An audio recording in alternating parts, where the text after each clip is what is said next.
Minister announces several initiatives aimed at boosting tourist numbers in the Maldives during next year's low season. And the city's minister announces that the selection of islands for constructing new council office buildings has been made impartially without regard to political ideology.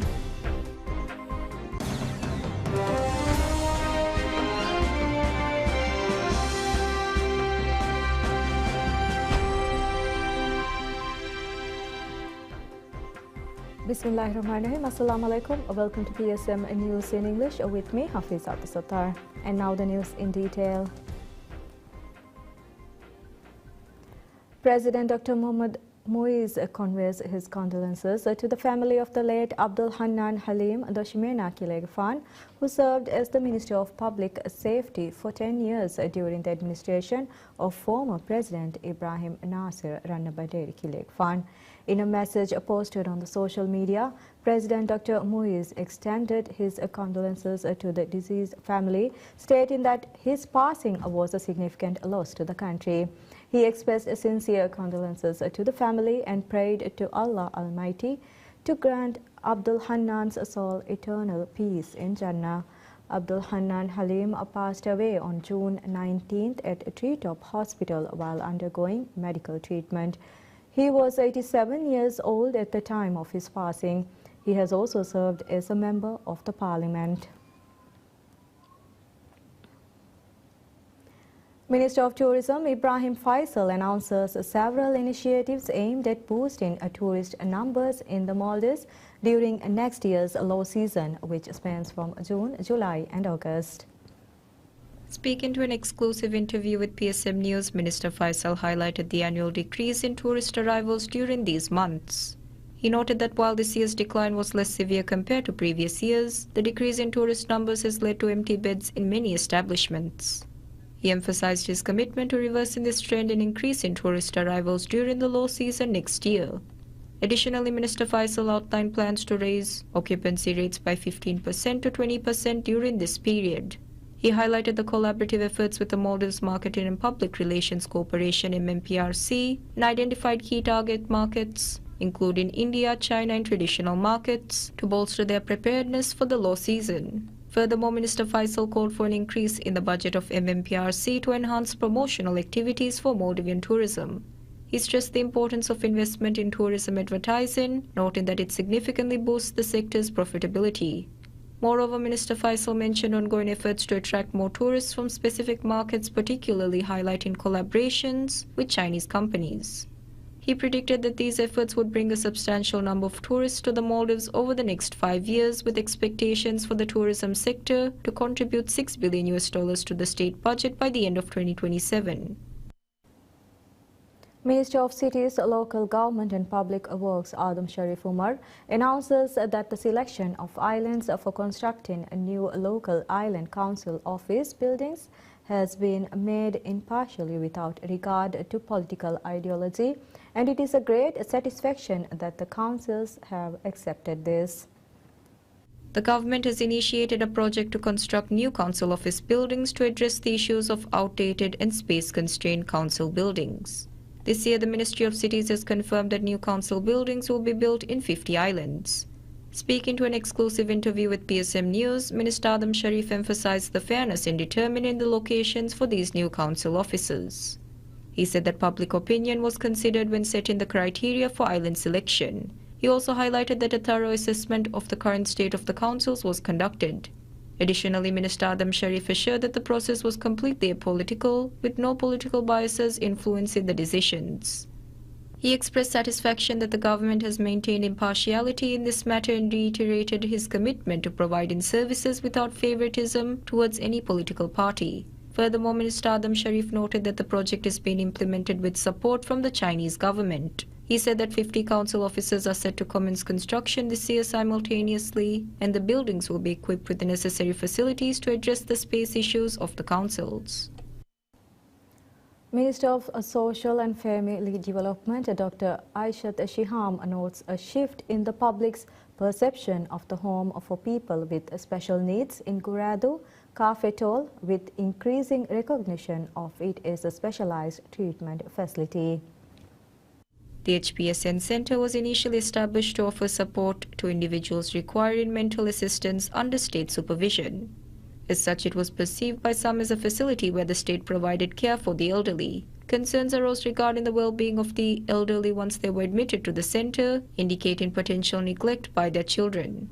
However, the Ministry of Social and Family Development is making efforts to reshape this perception.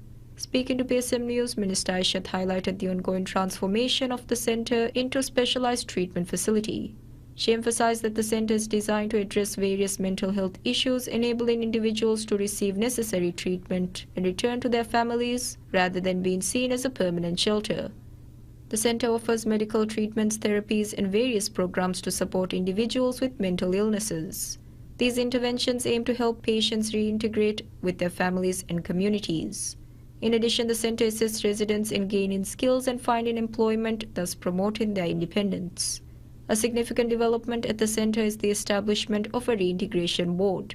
The ward focuses on teaching residents essential domestic life skills, preparing them for smooth transition back to their families after treatment. The ward's programs include health, mental wellness, and social skills training.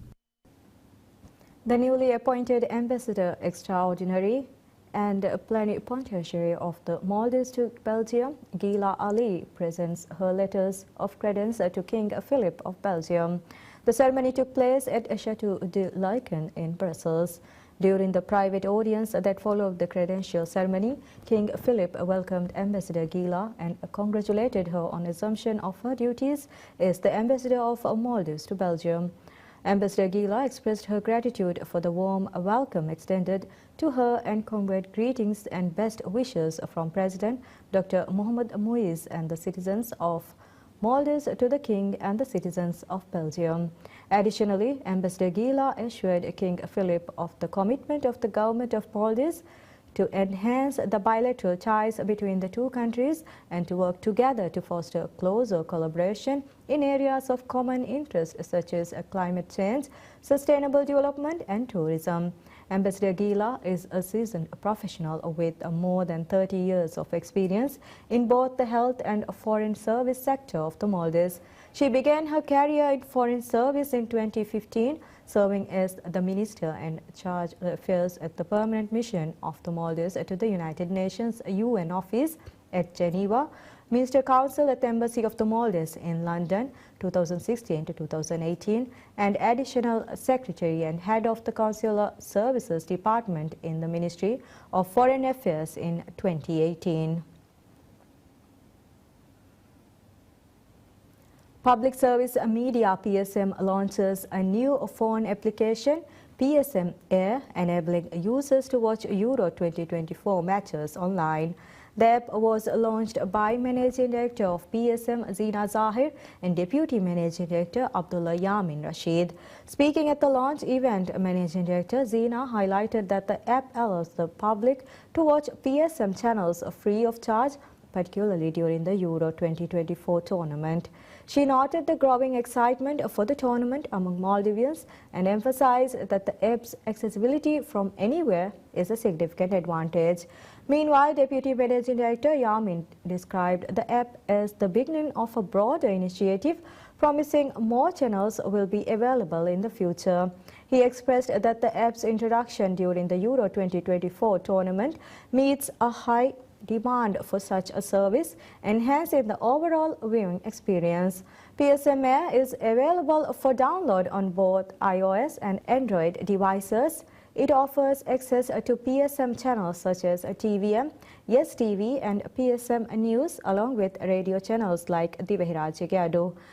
The free service ensures that viewers can enjoy the licensed broadcast of the tournament on TVM and Yes TV.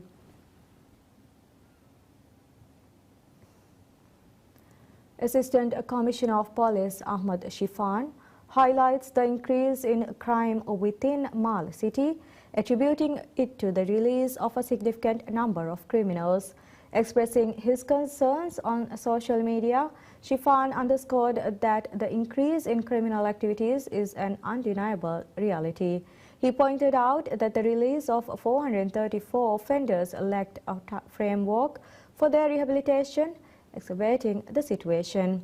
Moreover, he emphasized the inadequacy of strategic initiatives to enhance police infrastructure, hindering effective resolution of this issue. His remarks come amidst a rise in reports of theft cases across the Greater Mali region. The Maldives Police Service MPS noted the trend in the rise in reports during their recent press briefing. Notably, MPS successfully seized a network involved in the theft and trafficking of vehicles following the recent incident involving the car of Ibrahim Sharif Muhammad, Managing Director of Maldives Airports Company Limited (MACL), stolen from Velana International Airport (VIA). In addition, MPS seized several individuals involved in cases of kidnapping and robbery within Holomale Phase 2.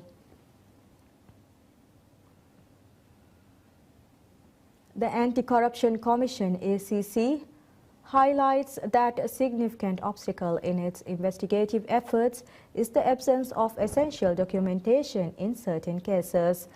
The statement was made by President of ACC Adam Shamil in an interview with PSMNEWS. Speaking to PSMNEWS, Shamil said that numerous cases presented to the Commission remain unresolved for extended periods, largely due to the dearth of evidence. He underscored the vital role of evidence, particularly documented based in substantive allegations, asserting the Commission's responsibility to examine each case for authenticity. Additionally, Shamil outlined the Commission's initiatives to streamline document acquisition processes.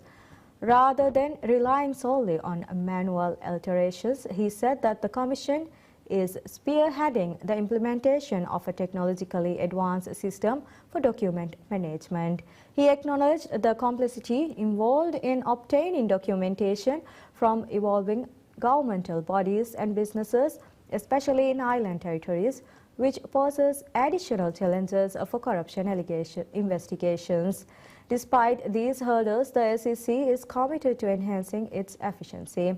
Efforts include tailored training programs through the National Anti-Corruption Academy to bolster investigative capabilities. Collaborative endeavors with the Prosecutor General's Office (PGO) aim to fortify the prosecutorial framework for expediting ACC cases.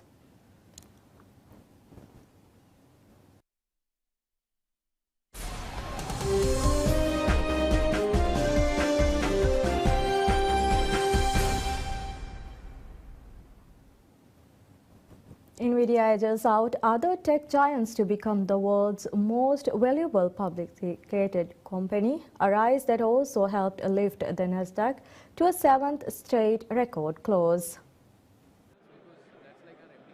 NVIDIA's feat came on an up day for most global equity markets in spite of lackluster economic data in the United States, US, and Germany, and lingering unease about upcoming political elections in France. All three major US stock indices climbed, along with bourses in Paris, Frankfurt, London, and Tokyo. NVIDIA, which has enjoyed a monumental ascent over the last 18 months amid enthusiasm over generative artificial intelligence, jumped 3.5% to garner a market capitalization of $3.349 trillion, placing it slightly ahead of Microsoft and Apple as the 12th company to become the largest in the S&P 500 since 1926, according to Howard Silverblatt, senior index analyst at S&P Dow Jones Indices. The records on Wall Street came as traders weighed a U.S. retail sales report for May that lagged expectations.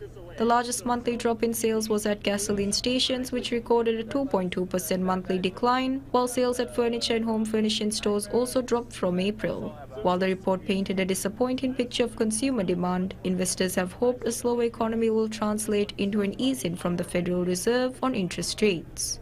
In Europe, Frankfurt and Paris extended the advance over sell-off last week, fueled by the political uncertainty in Europe, and London added 0.6% with investment firm Hargreaves Lansdown surging 5% on a takeover proposal from private equity buyers worth £5.4 billion.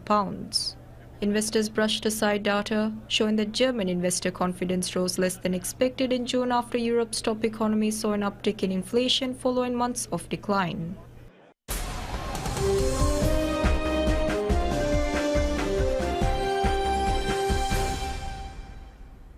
Hezbollah says none of Israel would be spared in a war after Israel said it had approved plans for a Lebanon offensive, stoking fears of the Gaza conflict spreading.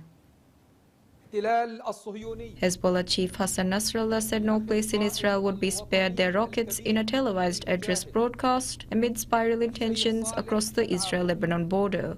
Nasrallah, whose powerful Iran-backed group has exchanged near-daily fire with Israel since its ally Hamas's October 7th attack, also threatened the nearby island nation of Cyprus if it opened its airports or bases to Israel to target Lebanon. The Mediterranean island is home to 2 British military bases, including an air base, but they are in sovereign British territory and not controlled by the Cypriot government. The Cypriot president denied his country's involvement in the war and said it was part of the solution, pointing to its role in a maritime humanitarian corridor to Gaza, recognized by the entire international community. Meanwhile, the war between Israel and Hamas raged in Gaza, with Israeli airstrikes and clashes between troops and Palestinian militants. Witnesses and the Civil Defense Agency in the Hamas-run Gaza Strip reported an Israeli bombardment in western Rafah, where medics and drone strikes and shelling killed at least 7 people. And medics at the European hospital in Khan Yunis told AFP 10 bodies were brought to the facility after an Israeli airstrike killed a group of people in Salah al-Din Road east of Rafah city as they waited for aid trucks to arrive. Islamic Jihad, the Palestinian armed group that has fought alongside Hamas, said its militants were battling troops amid Israeli shelling of western Rafah. The war has spilled across the region, drawing in a number of Iran-backed groups saying that they are acting in solidarity with Palestinians in Gaza.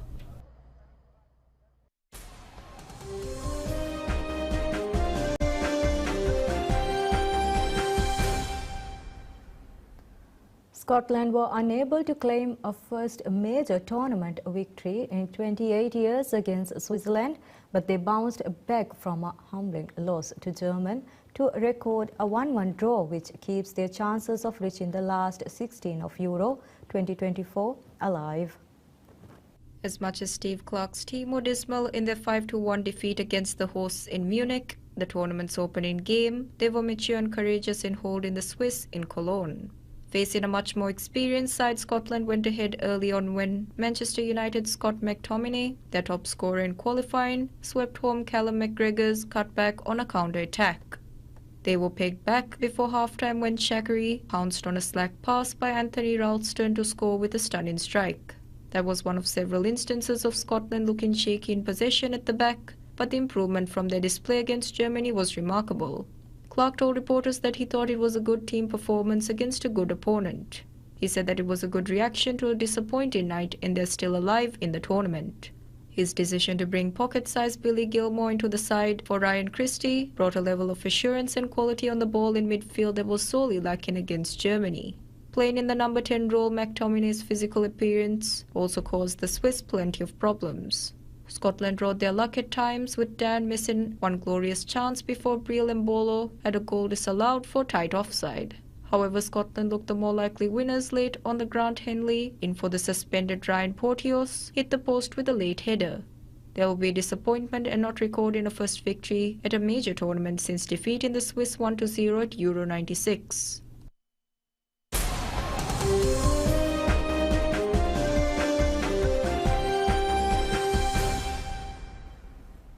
A new line of PCs especially made to run artificial intelligence programs hit stores as tech companies push toward a wider adoption of ChatGPT-style AI.